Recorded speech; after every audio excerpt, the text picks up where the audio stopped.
হাঁটু জলে দিন কাটাচ্ছেন কটালপাড়ার বাসিন্দারা। রাজ্য জুড়ে কয়েকদিনের বৃষ্টিপাতে জেলার বিভিন্ন ব্লকের পাশাপাশি বড়বাজার ব্লকের একাধিক কাঁচা বাড়ি ভেঙে পড়েছে। পাশাপাশি বড়বাজার শহরের নামোপাড়ার কোটালপাড়াতে এখনো পর্যন্ত এক হাঁটু জলে বসবাস করছে স্থানীয় বাসিন্দারা। প্রশাসন থেকে শুরু করে পঞ্চায়েত সমিতির সদস্যকে এবং গ্রাম পঞ্চায়েতকে জানিয়েও কোনো সুরাহা মেলেনি। বৃষ্টিপাতের জমা জল ঢুকছে বাড়িতে, কাঁচা বাড়ি ধসে পড়েছে। রান্না পর্যন্ত করতে পারেনি স্থানীয় বাসিন্দারা, শুকনো মুড়ি খেয়ে দিন কাটাতে হচ্ছে। এমনও করুণ অবস্থায় চুপ প্রশাসন, চুপ রাজনৈতিক মহল। স্থানীয়দের দাবি হোটেলে ভোট নিতে আসে নেতারা, কিন্তু দুর্ভোগের সময়ে পাশে নেই কেউ। এমনটাই জানাচ্ছেন স্থানীয় বাসিন্দারা।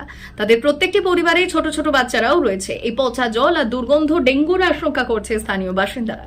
এ বিষয়ে পঞ্চায়েত সমিতির সদস্য শ্যামলী নামাতা এবং বড়বাজার গ্রাম পঞ্চায়েতের উপপ্রধান সজল সিংহ মল্লর কাছে জানতে চাওয়া হলে তারা বললেন, দীর্ঘদিন ধরে বৃষ্টিপাতের কারণেই এলাকার বিভিন্ন জায়গায় জল জমা রয়েছে। তবে বড়বাজার নামোপাড়ার কোটালপাড়ার অবস্থা সত্যিই খুব খারাপ রয়েছে। ইতিমধ্যে দ্রুত সমস্যার সমাধান করব বলে আশ্বাস দিয়েছেন তারা। প্রশ্ন উঠছে, কবে তারা দুমুঠো ভাত ফুটিয়ে খাবে এবং ডেঙ্গুর আশঙ্কা থেকে দূর হবে, সেই দিকে তাকিয়ে রয়েছে বড়বাজার নামোপাড়ার কাঁঠালপাড়ার স্থানীয় বাসিন্দারা। বড়বাজার থেকে সঞ্জয় চৌধুরীর রিপোর্ট, পুরুলিয়া টুডে।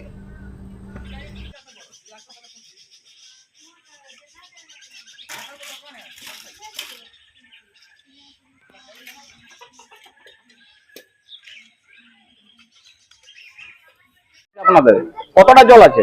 এক হাঁটু আছে, এখন কমেছে টুকু একটু। খাওয়া দাওয়া হয়নি আমাদের, আজ 4 দিন হলো। আচ্ছা, তো এই যে জলে জলে আমরা পার হচ্ছি, ঘর ঢুকছি, ঘরে আছে এক হাঁটু জল আছে। আচ্ছা, এক হাঁটু জল। এই ছোট ছোট ছেলে পুলেরা বেড়ে আছে, সামাছে, এগুলা জলটা পচা গন্ধ করছে।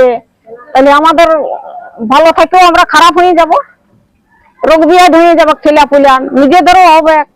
স্থানীয় যারা আছে না না, নেতারা কেউ দেখে নাই, বলা হয়েছে দেখে নাই। মানে এইভাবে থাকতে হচ্ছে আপনাদের? এই ভয়ে ভয়ে আমরা আছি, কি করব? কোথায় যাব? জায়গাটার কি নাম? জায়গাটার নাম কোটালপাড়া। আপনার নাম কি? আমার নাম তারিণী সিং সর্দার।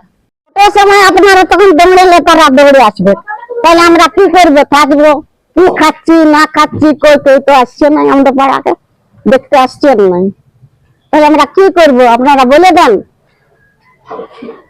এত অসুবিধা আছি আমরা, ঘর ভেসে যাচ্ছে, সব হচ্ছে। 3-4 দিন রান্না নাই, দেখা করে এত লোককে ঘর বাড়ি দিলে আমাদের হইলে না।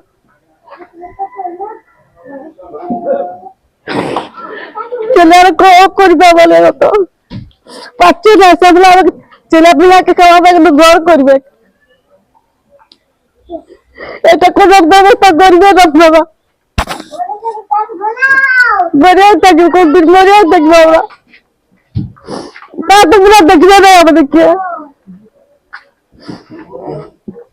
কোনো তো সাহায্য দিচ্ছে নেই। দিচ্ছে বই কাটাঙ্গে পাই না, দুজনের পাই, মোটেই দুজনের কত বড় ফ্যামিলিতে কি করে হবে? কি নাম আপনার? গঙ্গা সিং সর্দার। ঠিক আছে। সেইখানে দেখছি যে এক হাঁটুরের মতন জল, তাদের বাড়ি ধসে পড়ছে, এমনকি তারা রয়েছে। সেটা জানানো হয়েছিল, তো আমিও দেখে এসেছিলাম। অসুবিধা খুবই, কিন্তু জল বের করা আবার দেখছি কোনো দিকে জায়গা নাই, তো আমরা ব্যবস্থা করছি যাতে জলটা বের করানো যায়। মানে এই কাজটা কতদিনের মধ্যে হবে বলে আশা করছে? এই প্রতিদিনে জল পড়ছে, তার জন্য আমরা লেবার পাওয়া যায়নি, অবশ্য করতে পারিনি, তবে এবার জল সাহায্য করবো। দিয়েছিল তো ওদেরকে বলেছিলাম যদি কোথাও জল বের করাবার যার বান তাকে বলে করে বের করানো যায়, জিসিবি লাগানো যায়, তবে তার কোনো জায়গা পাওয়া যায় না ব্যবস্থা জল বের করানো। তো জল ছাড়িয়েছে, পাইপ দিয়ে যদি বের করানো যায় দেখা যাচ্ছে। আপনার পরিচয়? আমি পঞ্চায়েত সমিতির মেম্বার শ্যামলী নামাতা। দেখছো একদম দেওয়াল ঠেসে গেছে জল, আর এই জল ব্যবহার ঢোকার কোনো মানে ব্যবস্থা করে দেওয়া নাই।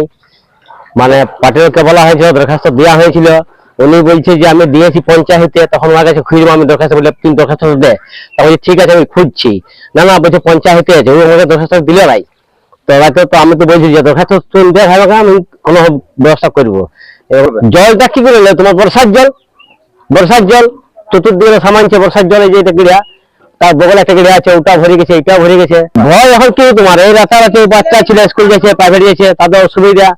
আর এই জলটা খারাপ হয়ে গেছে, জলটা কামড়ানি হচ্ছে, বুঝলে, জলটা খারাপ হয়ে গেছে। আর এই যে বড়বাজারে সব চোখ, হয়তো ওরা বলছে খালি জায়গা তো আমরা জিসিবি দিয়ে কাটাই দিব, না তো ভরিত করতে হবে, না ওইভাবে ঠেকতে হবে। কাজ ধন্দা আর কি করবে? নাম কি আপনার পাড়ার নাম? কোটালপাড়া, বড়বাজার। বড়বাজার। আপনার নাম? আমার নাম গুরুপদ সিং সর্দার। খাওয়া দাওয়া পর্যন্ত করতে পারছে না, শুকনো মুড়ি খেয়ে থাকতে হচ্ছে। তো এই বিষয়ে আপনাদের জানিয়েছে, তো কি বলবেন বিষয়টা? এই প্রচন্ড বর্ষার মৌসুমে মানুষের খুবই অসুবিধা হচ্ছে। বৃষ্টির জলে বিভিন্ন জায়গায় বিভিন্ন রকম সমস্যা সৃষ্টি হয়েছে। তো বিষয়টি আমি এই কোটালপাড়ার বিষয়টি আমি পঞ্চায়েত সমিতির সদস্যের মারফত আমি বিষয়টি আজকে জানলাম। বিষয়টি দেখছি আমরা পঞ্চায়েতে চিন্তা ভাবনা করে যত দ্রুত সম্ভব এটা সমস্যার সমাধান করা যায়। আপনার পরিচয়? আমার পরিচয় সজল সিংহ মল্ল, বড়বাজার গ্রাম পঞ্চায়েতের উপপ্রধান।